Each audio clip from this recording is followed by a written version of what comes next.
শুধু ক্ষমতার পালা বদলের জন্যই ২৪-এর গণ অভ্যুত্থান হয়নি। অভ্যুত্থান হয়েছে ক্ষমতার ভারসাম্য নিশ্চিত করতে। সেজন্য প্রয়োজন লেভেল প্লেইং ফিল্ড, প্রয়োজন পিআর পদ্ধতি নির্বাচন। বাংলাদেশ জামায়াতে ইসলামীর জাতীয় সমাবেশ শেষে এসব কথা বলেছেন বিভিন্ন রাজনৈতিক দলের নেতারা। আর জামায়াতের দেয়া ৭ দফা দাবির সাথে একাত্মতা জানিয়ে তারা জানিয়েছেন, দেশের মাটিতে ভারতীয় আধিপত্যবাদের কোনো জায়গা হবে না।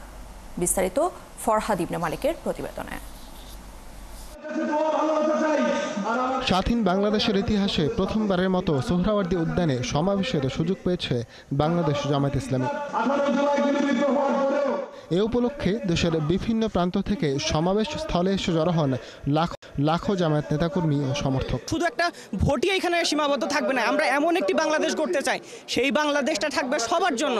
সেইখানে সংখ্যালঘু থেকে শুরু করে সবাই যারা আছে, সবাই একটা ইনক্লুসিভ বাংলাদেশ আমরা করতে চাই। যে নিরপেক্ষ একটি নির্বাচন, যেখানে লেভেল প্লেইং ফিল্ড থাকবে এবং পিআর পদ্ধতিতে প্রত্যেকের অধিকার বাস্তবায়ন হবে।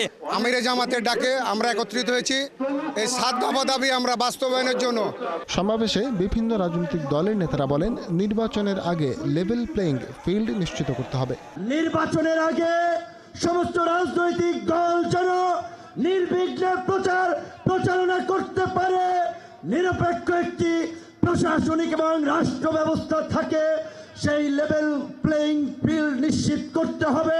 জোর করে জবরদস্তি করে যাতে কেউ নির্বাচনকে বানচাল করতে না পারে, কেন্দ্র নির্বাচনকে ধ্বংস করতে না পারে, আমরা চাই সেই নির্বাচন।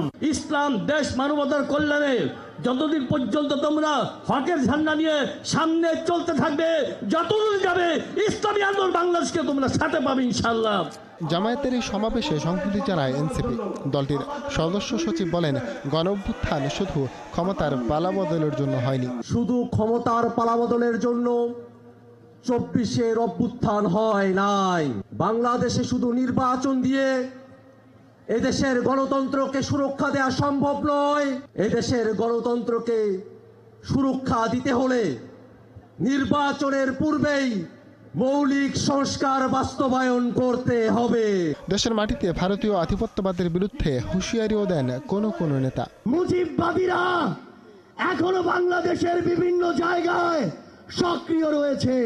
এই বাংলাদেশে আর ভারতীয় আধিপত্যবাদের জায়গা হতে দেয়া যাবে না। শুধু লেভেল প্লেইং ফিল্ড নিশ্চিতকরণে নয়, জামায়াতের চাওয়া পিআর পদ্ধতির নির্বাচন। দলটি চায় নির্বাচনের আগে জুলাই গণহত্যার বিচারও। তবে তার আগে তাদের চাওয়া জুলাই সনদ ও জুলাই ঘোষণাপত্র। ৭ দফা দাবি নিয়ে জামায়াত ইসলামীর এই বিশাল সমাবেশ সফল, তার প্রমাণ সোহরাওয়ার্দী উদ্যানের এই বিশাল ময়দান। এবার দলটি সফল হতে চায় নির্বাচনের মাঠেও। তার জন্য তাদের চাওয়া ৭ দফা দাবি। ফরহাদ ইবনে মালিক, একাত্তর, ঢাকা।